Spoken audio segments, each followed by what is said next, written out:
बहुत एक इंटरेस्टिंग चीज है जो बहुत सारे लोगों को नहीं पता है, वो ये है कि आपने वेजिटेरियन बॉडी बिल्डिंग को, क्योंकि वो भी शरीर सौष्ठव, शरीर को स्वस्थ रखने का एक ऐसा मार्ग है जो बहुत सारे लोग करते भी हैं, बट वो ये भूल जाते हैं कि खान पान भी एक बड़ा इंपॉर्टेंट हिस्सा है। आपने वेजिटेरियन बॉडी बिल्डिंग को एक नई पहचान दी है अपने समय में।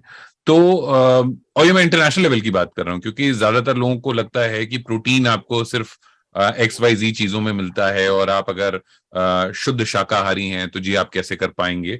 तो इसके बारे में हमें बताइए, ये क्या चीज है वेजिटेरियनिज्म भी आपको, अगर आप बॉडी बिल्डिंग की तरफ जा रहे हैं या किसी भी ऐसे खेल की तरफ जा रहे हैं जिसमें शारीरिक ऊर्जा की आवश्यकता है, तो वेजिटेरियनिज्म भी आपकी बड़ी मदद करता है। हाँ, क्योंकि कहते हैं ना कि जैसा खाए अन्न वैसा रहे मन। तो हम जैसा खाते हैं, अभी मैंने एक गिलास पानी मेरे सामने रखा गया, आश्रम में साधकों ने रखा, और मैंने जैसे उस पानी को पिया तो मैंने साधकों से कहा, देखिए मैंने इस गिलास को भारत भूषण बना दिया, इस गिलास के पानी को भारत भूषण बना दिया, वो पानी बाहर नहीं है।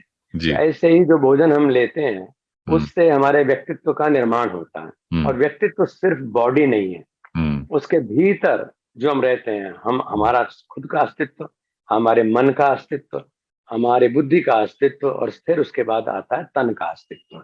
तो इसके लिए मुझे बचपन में एक शौक लगा कि, क्योंकि ये बॉडी तो आकर्षित करती है, क्योंकि हमारा जो पहला परिचय होता है वो शरीर से ही होता है, वेश से होता है। दूसरा परिचय हमारा फिर वाणी से होता है, तब आदमी हमको और बेहतर समझ पाता है। और फिर तीसरा परिचय हमारे चरित्र से होता है, जिसको वो मेटीरियलिस्टिक है या स्पिरिचुअल है, वो बात अलग है। तो इसलिए मुझे लगा कि ये शरीर बनाने का जो साधन है, और फिर हमारा जो दर्शन है, चाहे आयुर्वेद का है चाहे अध्यात्म का है, वो भी ये सिखाता है कि शरीर माध्यम खलु धर्म साधन, कि हमारा जो शरीर है ये हमारी जिम्मेदारियों को निभाने का सबसे बड़ा साधन है। अगर साधन ठीक नहीं होगा तो हमारा सफर ठीक नहीं हो पाएगा। और अगर हम इस साधन की चिंता नहीं करेंगे, इसकी देखभाल नहीं करेंगे, ये सोचेंगे ये तो नश्वर है, असली चीज तो हमारी आत्मा है, तो वो आत्मा आज ही निकल करके बाहर हो जाएगी और शरीर में रहना पसंद नहीं करेगी जी। तो वहीं पर हमारा दर्शन ये सिखाता है कि शरीरम व्याधि मंदिरम, अगर ये परमात्मा का वास इसको नहीं बनाएंगे, इसको धर्म का साधन नहीं बनाएंगे, तो फिर ये व्याधि का मंदिर बन जाएगा। और योग के बिना हम बॉडी बिल्डिंग भी परफेक्टली नहीं कर सकते हैं। This was the concept that I could establish, कि क्योंकि बॉडी सिर्फ ये नहीं है जो दिख रही है, बल्कि असली वो है जो इसके अंदर इसको बनाने वाली है। तो अगर वो योगस्थ है, योगस्थ कुरु कर्माणि, गीता में कहा, संगम त्यक्त्वा धनंजय, तो तुम योगस्थ होकर के कर्म करो, तो उससे आपका बाहरी शरीर भी स्वस्थ होगा, और जो आंतरिक आपकी रूह है, आत्मा है, वो भी स्वस्थ होगी। यानी स्वस्थ का मतलब सेल्फ कंट्रोल, सेल्फ रेस्ट्रेंट, के अपने में, आपे में हम रहेंगे। और योग ने हमें आपे में रहना सिखाया। जो बॉडी बिल्डिंग टेक्निक है उसने हमें इस देह को आकार और एनर्जेटिक बनाना सिखाया। तो जो आप आपे में नहीं रहता वो स्यापे में रहता है। ये बहुत बहुत अच्छी और बहुत इंटरेस्टिंग बात आपने कही कि योग के साथ बॉडी बिल्डिंग आपकी चल रही थी। तो जो आजकल के युवा हैं, the youngsters of today, a lot of them are into body building.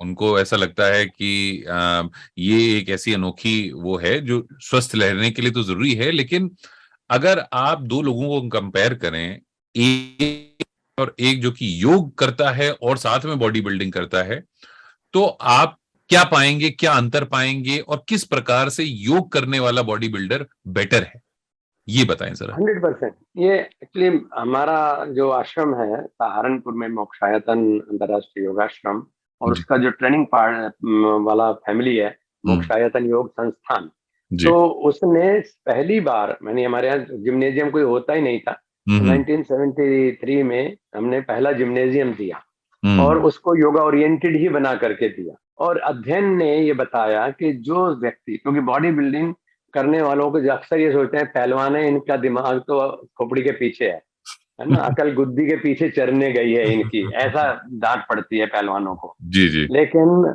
मैं इसमें परमात्मा की कृपा से सफल रहा कि मेरे यहाँ जो लड़का जितना अच्छा बॉडी बिल्डर है वो उतना ही अच्छा पढ़ाई में इंटेलिजेंट भी है। मतलब टॉपर अगर मिस्टर इंडिया मैं बना हूं तो मैं यूनिवर्सिटी का टॉपर भी हूँ। अच्छा। तो ये नहीं था कि भाई अब तो इन्होंने तो अपना करियर बॉडी बिल्डिंग में चुन लिया, नहीं नहीं, बॉडी बिल्डिंग बॉडी तक सीमित है और करियर जो है वो उससे इफेक्ट नहीं होता। अगर इफेक्ट होता है तो इस रूप में कि I am the master of A handsome personality. तो बच्चों को योग से जब जोड़ते हैं तो उनके अंदर संस्कार आ जाता है, उनके अंदर विचार की क्षमता आती है, उनके अंदर फैसले लेने की शक्ति आती है और सबसे बड़ी चीज है कि वो क्यों कर रहे हैं तो ये उनको पता होता है। आज बच्चों को क्योंकि बॉडी बिल्डिंग में बॉडी एक अट्रैक्टिव दिखी और अब तो सिनेमा में जो एक्टर्स हैं तो वो जब मतलब ऊपर के कपड़े उतार करके एक्टिंग करते हैं तो लोग उनकी फोटो अपने घर लगा लेते हैं। मतलब उन्हें हनुमान जी के बारे में क्योंकि पता नहीं तो जो दिखता है वही बिकता है, वो एक्टर से काम चला लेते हैं रोल मॉडल के रूप में। तो लेकिन जितना इसका बाजारीकरण हुआ उतना इस विद्या का नुकसान ज्यादा हुआ है। बाजारीकरण में इसलिए कह रहा हूँ कि एक तो बच्चा सोचता है कि मेरे समर वेकेशन है, चलो इतने बॉडी बिल्डिंग कर लेते हैं और मुझे 3 महीने में एक वी शेप बॉडी डेवलप करनी है या मुझे हीमैन बन जाना है। तो उस लगन का फायदा बहुत से चतुर लोगों ने उठाना शुरू कर दिया और मुझे दुख होता है कि मैंने तो ये सोच करके बॉडी बिल्डिंग की थी कि हम साधारण, मैंने आम आदमी की बात की क्योंकि ये उस समय 100 करोड़ लोगों का देश था, अब तो 135-40 करोड़ हो रहे हैं। तो मैंने कहा उन हर आदमी इसको कर सके वो रास्ते हमें देने हैं।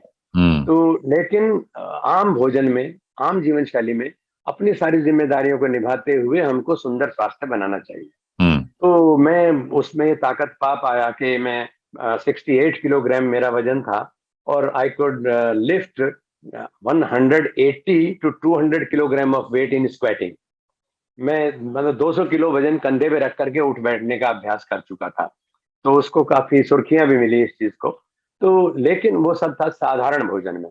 आज बच्चों को मतलब इन जिम्नेजियम्स को ग्रैब कर लिया है कंपनियों ने कि वो खाने की जो फूड सप्लीमेंट्स के नाम पर जो चीजें बिक रही हैं तो उससे क्या है कि बच्चों के अंदर स्वास्थ्य का विकास उतना नहीं हो रहा है जितना रोग का प्रवेश उनके शरीर में हो रहा है। स्टेमिना, क्योंकि एज ए स्पोर्ट्समैन तो हमारे पास स्टेमिना होना चाहिए, स्ट्रेंथ होनी चाहिए, है ना, और स्पीड होनी चाहिए। ये तीनों चीजें अगर नहीं है तो हम कितनी भी अच्छी बिल्ट बना लें तो वो अच्छे नहीं है। एक मांसाहारी शेर है तो वो बहुत तेज दौड़ता है, चीता बहुत तेज दौड़ता है लेकिन वो 200 मीटर दौड़ने के बाद हांफने लगता है।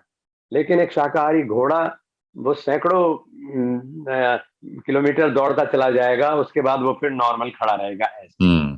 तो ये चीज जो बच्चों के अंदर आनी चाहिए वो नहीं आई, वो they just want to have a good looking personality. तो उससे उनके अंदर जो ऑस्टियोपोरोसिस की बीमारी आई, जॉइंट्स की प्रॉब्लम आई, लेथर्जिक हो गए, स्टेमिना उनके पास नहीं है, केवल एक ढांचा है। तो उससे कहीं हम बच्चों की नई पीढ़ी के साथ खिलवाड़ कर रहे हैं। मतलब इसके ऊपर हमारी गवर्नमेंट की नजर भी होनी चाहिए और खास तौर से जो कोचेज हैं, गुरु लोग हैं, उनको भी इतना जिम्मेदार होना चाहिए। क्या बात है।